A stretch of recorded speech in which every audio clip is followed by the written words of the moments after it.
이제 새해가 되면은 각 유명 인사들마다 한마디씩 이렇게 하잖아요. 저도 찾다 보니까 가수 김창완님, 김창완 가수께서 새해 인사말 올린 게 화제가 되더라고요. 그래서 이렇게 제가 한번 읽어보겠습니다. 새해에 특별한 기대를 걸지 않겠습니다. 새해를 마치 처음 태양이 뜨는 것처럼 맞지 않겠습니다. 새해에 갑자기 내가 착한 사람이 된다거나 새로운 깨달음을 얻는다는 망상도 접겠습니다. 새해에는 돈을 많이 번다거나 건강이 넘치길 바란다는 터무니없는 꿈을 꾸지 않겠습니다. 다만 잘 보고 잘 듣고 잘 말하겠습니다.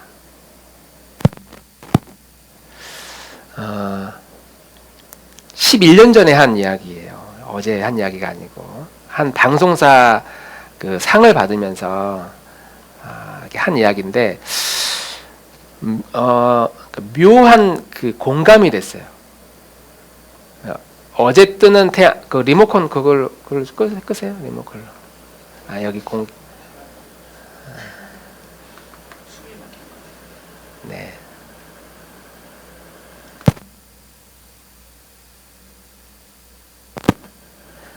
여기 띠 소리가 나야 돼요. 이쪽으로 와서 뒤에 안 돼요. 그 리모컨으로 여기 가까운 데 와서 하시면 됩니다. 새해가 됐다고 해서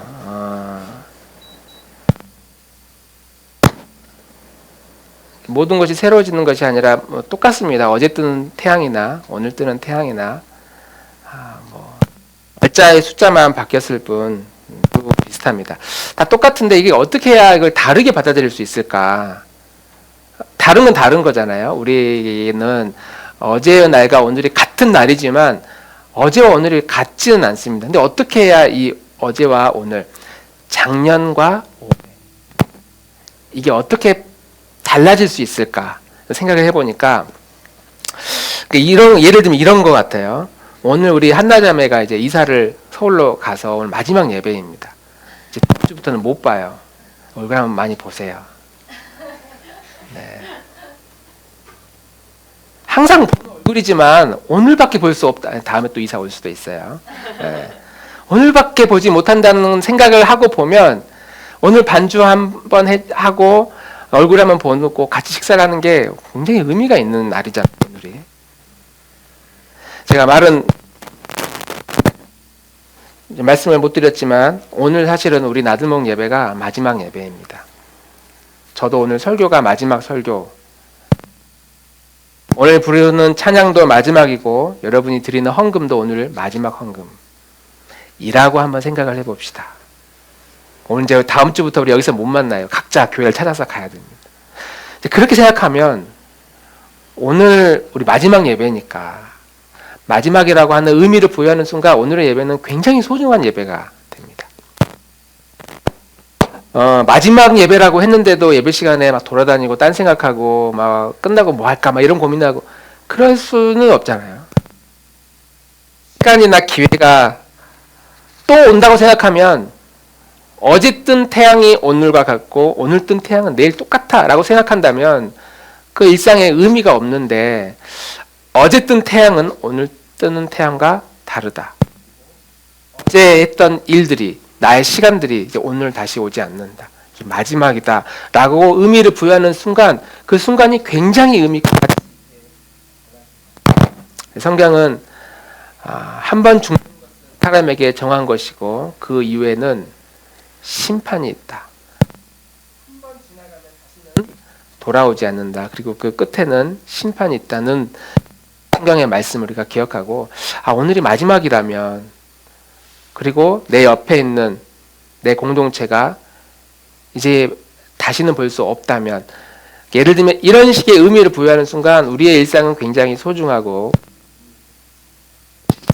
하나님의 말씀도 마찬가지입니다. 지난주에 들었는데 매주마다 듣고 있는데 또 오늘 뭔가 듣겠지 이렇게 생각하는 것과는 다르게 오늘 나에게 하나님이 무엇이라고 말씀하고 성경에는 무엇이라고 기록되어 있고 그 나에게 무슨 의미가 있을까 그래서 받아들이는 순간 딱 붙드는 순간 그 말씀이 살아서 내 마음에 들어오고 그 말씀이 내 삶에 아주 구체적으로 역사한다. 우리 꼭 기억하는 우리 나눔목 교우들이 되기를 간절히 바랍니다. 이 무선 마이크가 계속 소리가 나가지고.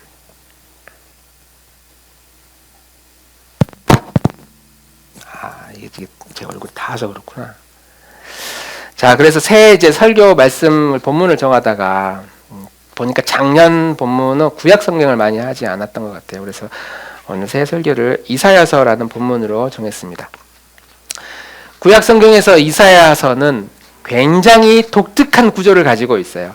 우리 장우리, 우리 장우리, 성경이 총 몇 권이죠? 좋았어요. 네, 성경은 66권이에요. 구약 성경은 39권이고 신약 성경은 27권입니다. 그런데 이사야서는 몇 장까지 있을까요? 그러면 장우리. 이사야서는 몇 장까지 있을까요? 성경 전체가 66권이에요. 이사야서는 몇 장까지 있을까요? 와, 이거는 센스 있으면 바로 맞추는 건데. 네, 맞는데요. 이사야서 66장까지 있어요. 맞아요. 이사야서는 66장까지, 성경 전체가 66권인데 이사야서는 66장까지 있어요. 그런데 구약 성경이 39권이고 신약 성경이 27권인데 이사야서의 1장부터 39장까지는 주로 어떤 내용이 나오냐면 이스라엘의 멸망과 심판에 대한 이야기가 나와요. 야, 너희 그렇게 살면은 이제 심판받을 것이다. 너희 그렇게 살면 안 된다. 너희는 나를 이렇게 인내하도록 견디게 하도록 만드느니 너희들은 이제 심판이 있고 내가 진노하여서 너희들 반드시 멸할 것이다. 이런 저주와 심판에 대한 메시지가 1장부터 39장까지 있다면 이제 40장 딱 찍고 40장부터 마지막 66장까지는 정반대의 이야기가 나와요. 이제 멸망했고 이스라엘은 이미 망했어요. 망한 이스라엘을 향해서 야, 그러나 너희는 다시 내가 회복시킬 거다. 내가 너희를 살릴 거다. 지금까지 너희가 걸어왔던 이스라엘의 그 역사와는 다르게 이제 너희는 새롭게 일어날 것이고 새 힘을 얻을 것이고 내가 반드시 그 일을 행할 것이다. 이사야서 40장부터 66장까지. 그러니까 구약 성경에 나와 있는 39장까지와 신약 성경 27권과 유사하게 이사야서는 1장부터 39장까지가 그런 부정적인 메시지가 강하게 나오고 그래서 자기 스스로 나는 좀 혼나야 돼 이런 생각을 가질 수 있잖아요. 살면서. 여러분들은 이사야서 1장부터 쭉 읽어가시면 되고 정말 주를 위해 열심히 살았는데도 너무 사는 게 힘들고 버겁다 라고 느낀다면은 이제 이사야서 40장부터 읽어나가면 되는데 오늘 본문을 이사야서 40장부터 말씀을 전하도록 그렇게 본문을 잡았습니다. 그러니까 이렇게 또 적용을 해볼 수 있어요. 우리가 열심히 우리 과거를 보면 내 과거를 보면 지나온 시간을 보면 열심히 살았는데도 1장부터 39장까지의 시간이었어요. 뭘 해도 잘 안 돼. 될 듯 하다가 항상 실패해. 내가 생각하고 꿈꿨던 그런 그림들이 잘 그려지지 않아.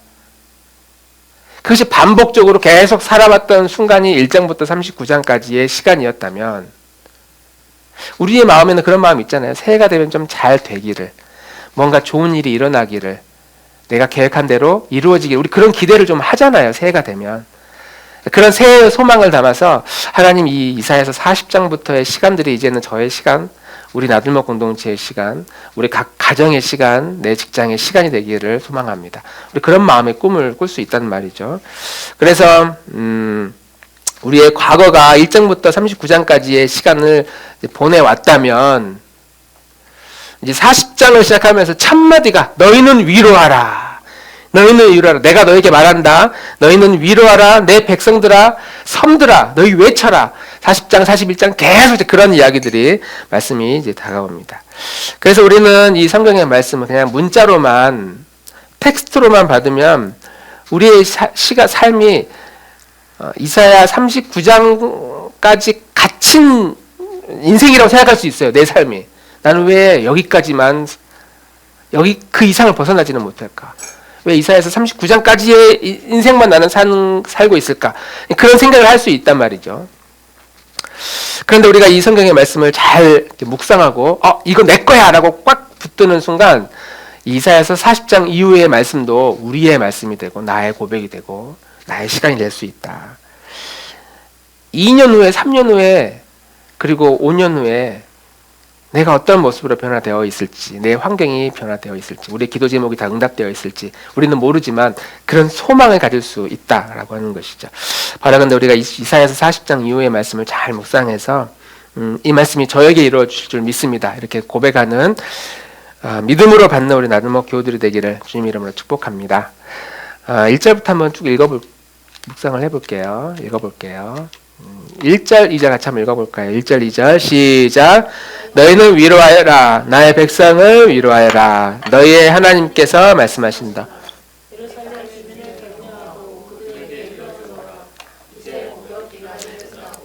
죄에 대한 형벌도 다 받고 지은 죄에 비하여 갑절의 벌을 주님께서 받았다고 외쳐라. 아멘.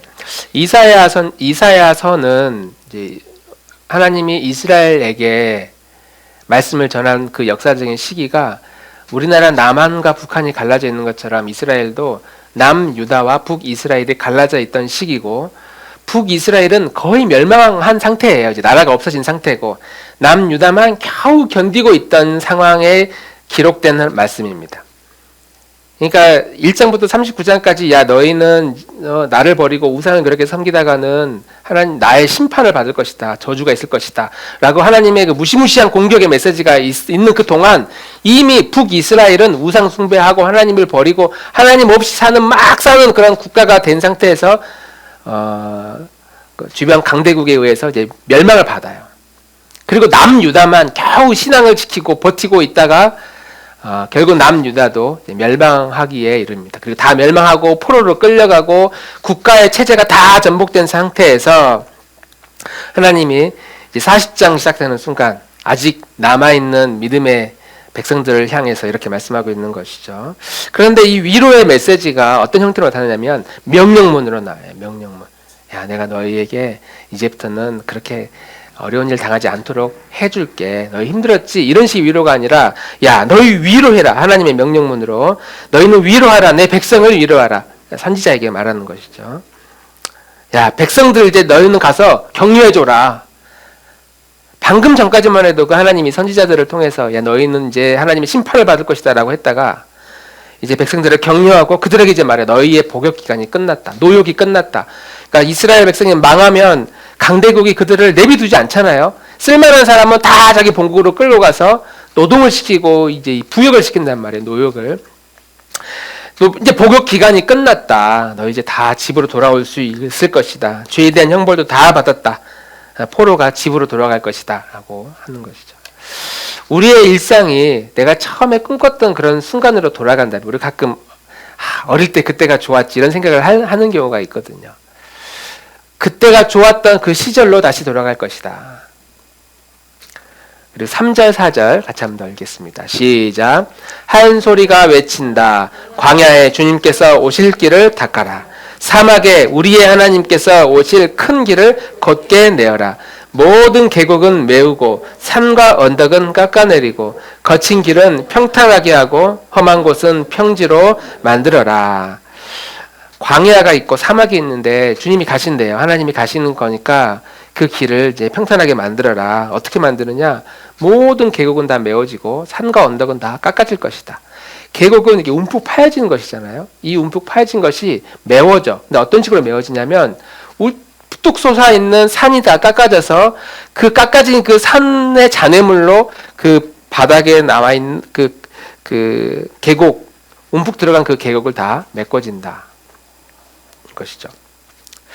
그래서 이제 균형을 맞춘다는 거예요. 모든 땅이 평평하게 해져서 주님이 오시기에 적합한 그 길로 평탄하게 된다라고 하는 겁니다. 주님이 어디 가시는 걸까요? 하나님이 이제 오시는데 그 하나님이 어디를 가시길래 이렇게 길을 큰 공사를 해야 되나? 우리 민수가 생각할 때 하나님 지금 어디 가시려고 누구한테 가려고 길을 만들라고 한 걸까요? 민수야? 자, 하늘에 딴 데 보면 안 돼. 지금 너한테도 곧 질문 갈 거야. 지금 너 빨리 지금 서로 의견을 교환하든지.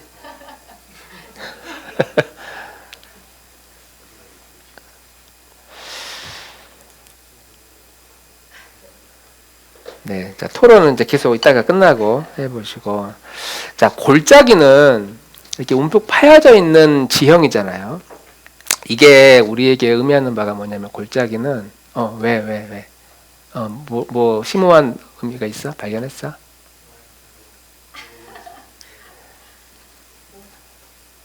자, 이따가 들으면서 맞는지 안 맞는지 한번 확인해 보세요. 골짜기라는 게 이렇게 움푹 파여지는 것을 말하잖아요. 이것을 우리의 그 삶에 적용해 보면 내 인생에 이렇게 움푹 파여진 시간들을 말해요.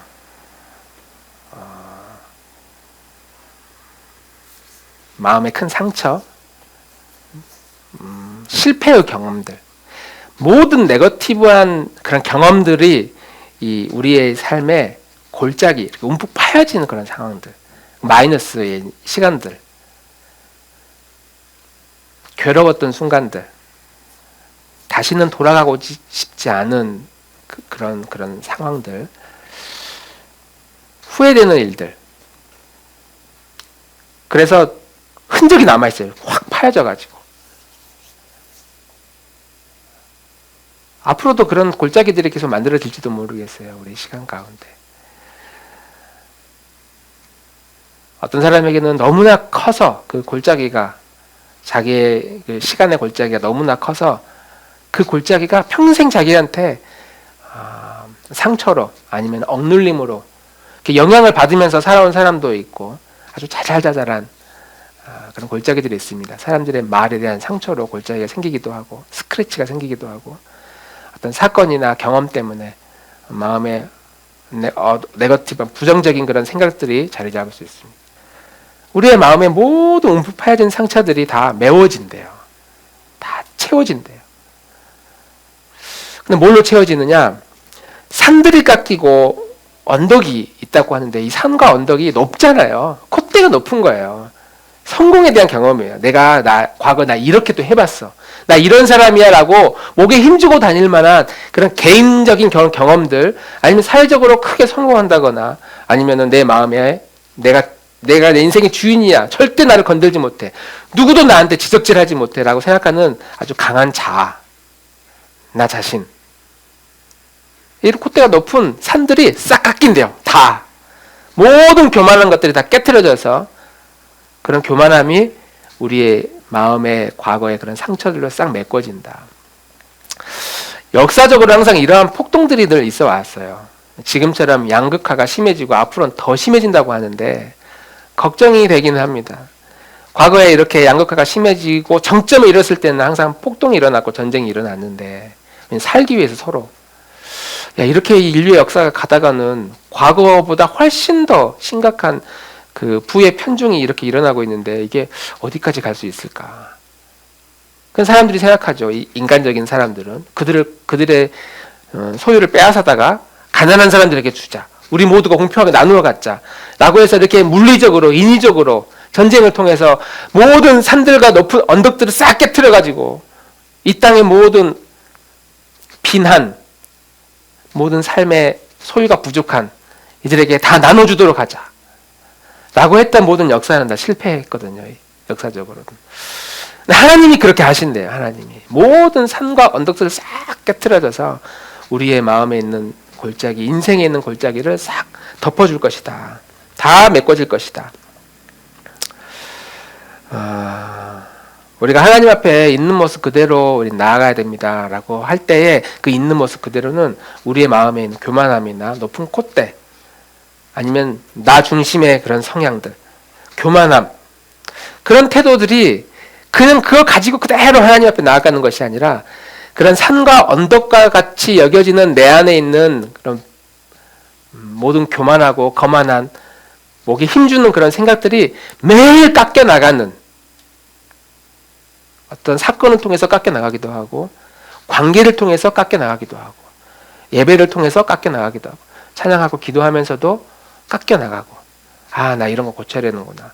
계속 깎여 나가는 모습으로 하나님 앞에 나아가는 삶이 복된 삶이다라고 하는 것이죠. 그렇게 우리의 모든 태도들이, 나 중심의 태도들이 깎이고 깨지고 그렇게 부서져서 그런 모습들이 우리의 약점을 메꿔주는 용도로 쓰임받는 것이 우리의 삶의 가장 복된 삶이죠. 나의 거만하고 교만하고 목에 힘들어갔던 모든 순간들이, 그런 태도가 나의 연약함을 메꿔주는 용도로 사용되어지도록, 그런 모습으로 되어질 때에 아까 우리 민수가 생각하던, 하늘이랑 민수가 생각했던 그 길로 어디를 간다는 거예요? 아직도 뭐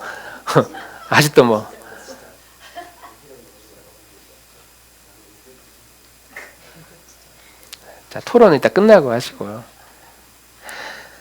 자, 하나님이 가려고 하는데 그 길에 산이 있어서 막 막혀 있어. 그리고 계곡이 있어가지고 갈 수가 없어. 그런데 이 계곡을 산과 언덕이 싹 깎여져가지고 그대로 메꿔져서 평지가 된대요. 그런데 방금 묘사할 때 그 산과 언덕에 대한 묘사가 이 사회를 말하는 게 아니고, 이 역사를 말하는 게 아니고 우리 개인을 말했거든요. 나 자신, 나의 시간의 역사, 내 마음에 있는 상처, 우리의 아픔, 내 마음에 연약함이 있어가지고 골짜기가 너무 깊어서 주님이 나한테 오려고 하는데 뭐다, 이 골짜기가 너무 깊어. 주님이 나에게 오려고 하는데 내 안에 산이 너무 높아, 목에 너무 힘이 들어갔고 몸은 너무 거만해, 너무 나 중심적이야, 누구도 나를 건들지 못해. 그런데 하나님의 말씀이 나한테 임하면서 내 안에 있는 모든 거만함과 교만함과 나 중심의 그런 사고들이 다 깎아지고, 내 안에 있는 상처들과 과거에 좋지 않았던 모든 경험들이 다 메꿔져, 평평해져. 그제서야 그 길로 주님이 행차를 하시니, 그 주님이 결국 어디로 건너는 말이에요? 누구한테 간다는 거예요? 여기는 우리 한 사람 한 사람에게 주님이, 왕이 이제 행차하려고 하는데, 오려고 하는데, 임재하려고 하시는데, 그 길을 준비하라. 어떻게? 골짜기가 메워지고 산과 언덕이 깎아질 것이다.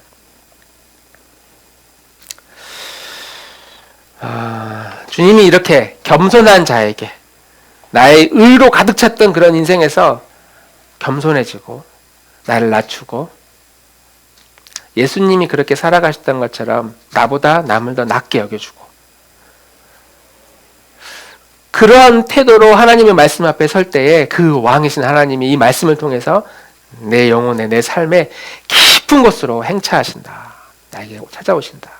하나님 교회를 다녀도 잘 모르겠고 10년, 20년 다녀도 말씀을 들어도 난 항상 그 자리에 똑같은 것 같아요. 주님이 이렇게 행차를 하려고 하는데 그 길에 가로막고 있는 것들이 얼마나 많이 있습니까? 우리 나들목 교우들의 마음 가운데 우리 모든 마음에 골짜기가 메워지고 산과 언덕과 같은 더 높은 모든 것들이 다 깨어지는 그런 2026년이 되기를 주님 이름으로 축복합니다. 우리 5절, 6절, 7절, 8절 마지막 한 번 더. 마지막 안 들어갔네요. 제가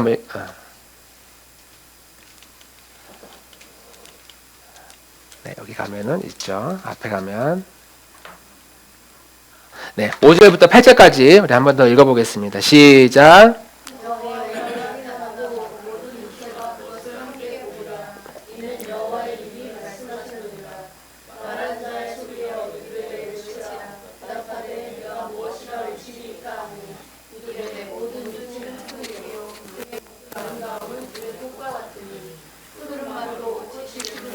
여호와의 기운이 그 위에 붐이라.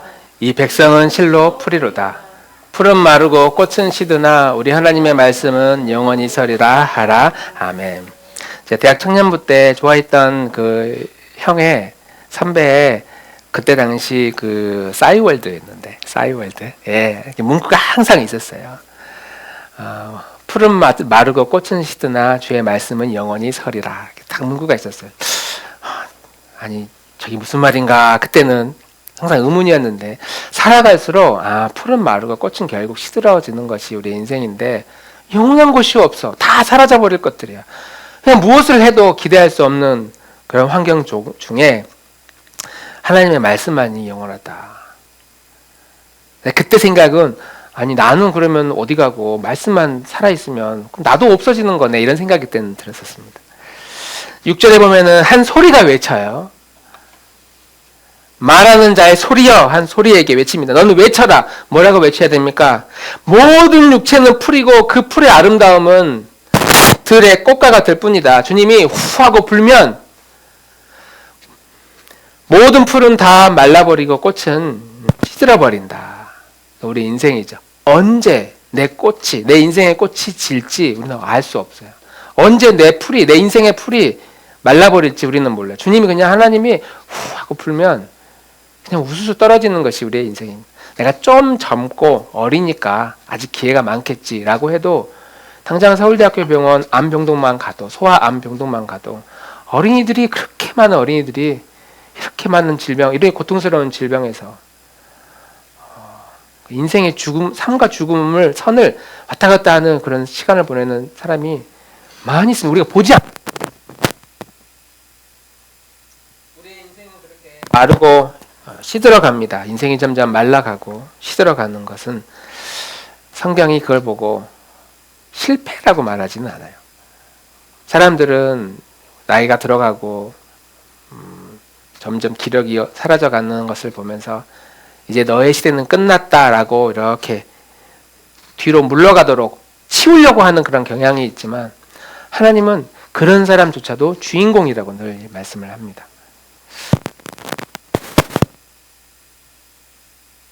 풀은 마르고 꽃은 시들어진다. 그러니 너희는 실패한 거야. 이렇게 말하지 않고 그냥 있는 그대로를 이야기한 거예요. 아, 풀은 말라버리는 거고 꽃은 시들어가는 거구나. 인생은 어린 시절을 보내다가 청장년의 시간을 보내고 시간이 지나면 나이 들어가는 것이 곧 이 세상에서 없어지는 것을 말하는 것이 아니다. 주님이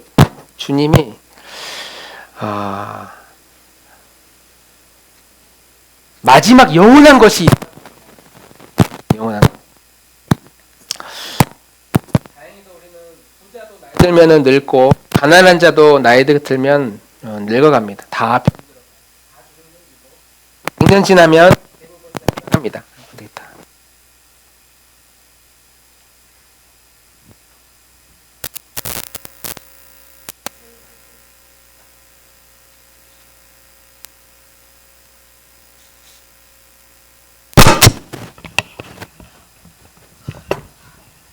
둘, 셋. 네. 안 해도 되는데. 네, 제가 혹시나 하고 한번 테스트 해보려고 놔둬봤어요. 이게 좀 더 나은가? 네, 좀 더 낫죠. 유명했던 배우들이나 가수들이 어느 순간 병원에 있다는 이야기들을 보고 사진을 보면 깜짝 놀라는 경우가 많이 있습니다. 아이고, 저 배우가 저렇게 늙어버렸구나. 아이고, 저 배우가 병원에서 오늘 내일 한다더라. 그런 걸 보면 저렇게 한 시대를 풍미했던 배우도 결국은 세상을 떠나고 세상의 재벌이라고 말하는 사람들도 결국은 시간이 지나면 세상을 떠나게 되는 모습을 봅니다. 그래서 사람들이 그걸 감추려고 나는 영원한 꽃이야. 나는 영원히 아름다운 싱싱한 풀로 있을 거야 라고 자기를 포장하기에 급급합니다.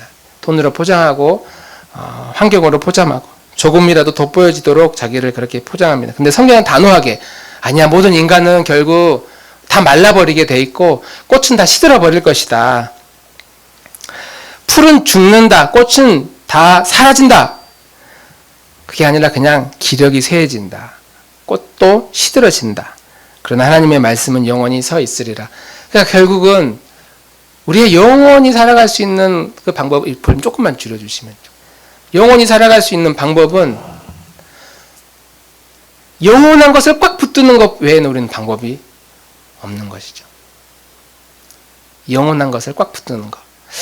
하나님의 말씀은 여러 가지 말씀이 있지만 우리가 방금 전에 바로 앞에 고백했듯이 신이 나에게 찾아오려고 하는데 가로막고 있는 게 너무 많아.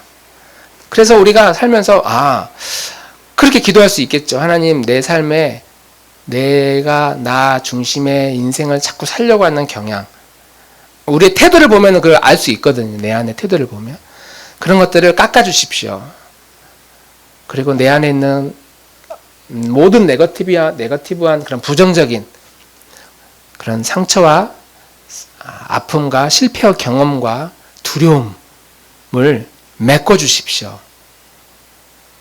그래서 주님이 저에게 찾아올 수 있도록, 쉽게 다가올 수 있도록, 하나님의 말씀이 잘 들릴 수 있도록 지금 저를 도와주십시오. 이게 영원하신 하나님의 말씀을 이렇게 말씀을 붙드는 태도인 거예요.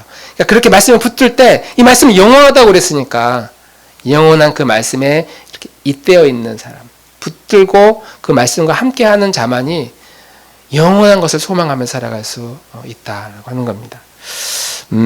제가 신대원 다니는 동안 여러 이제 친구들도 있고 선후배들도 있었는데 그때 저보다 한 2-3살 정도 어린 이제 동생이 있었어요. 후배는 아니고 동기니까 동생이 있었습니다.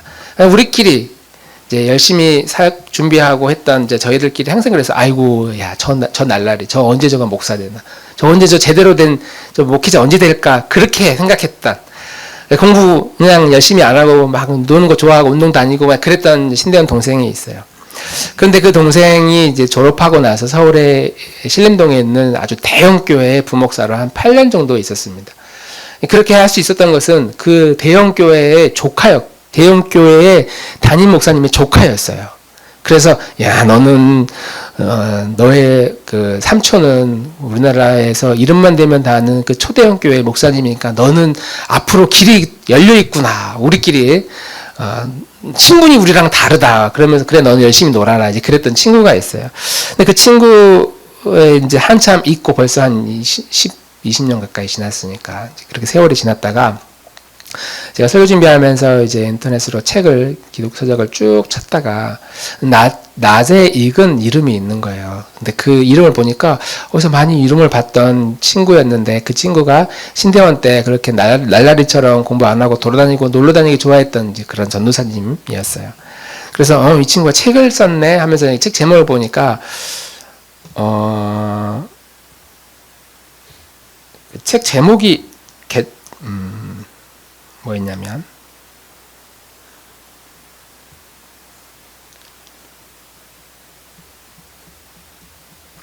개척 내가 먼저 걸어본 그 길. 사진을 얼굴에 쫙 박아놨어요. 얼굴을 보니까 이 친구가 개척을 했다고 깜짝 놀랐어. 이제 제가 이제 그 책을 이렇게 구독을 해서 정말 스킵해가지고 단숨에 한번 쭉 읽었어요. 왜냐면 전혀 개척할 만한 태도, 성향도 아니고 자기 입으로 계속 그랬어요. 나는 개척 안 할 거라고, 절대 안 할 거라고 그러면서 이제 했던 그런 친구였는데 제가 쭉 읽어가면서 이제 친구가 미국에 유학 갔다가 거기에 정착을 하면서 한인교회 이제 개척을 해가지고 여러 가지 해서 한 7년 정도 지금 시간을 보내고 있습니다. 근데 그 7년 사이에, 저도 마찬가지지만 그 7년 사이에 이제 코로나가 있었잖아요. 우리나라 코로나도 격리가 심했지만 미국의 코로나도 뭐 장난이 아니었거든요.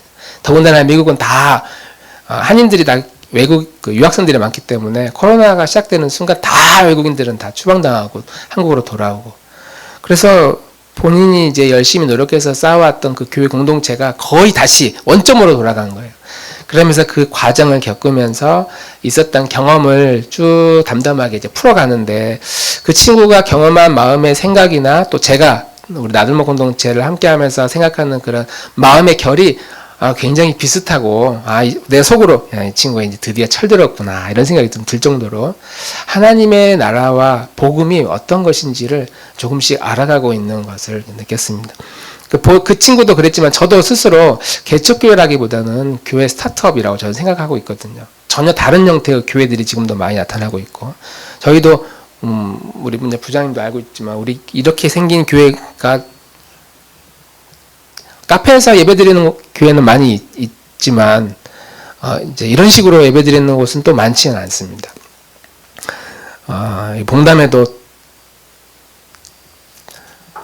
봉담 동산 이름 그러면 그 교회도 카페에서 지금도 예배를 드리고 있는 아주 유명한 큰 교회들이 있는데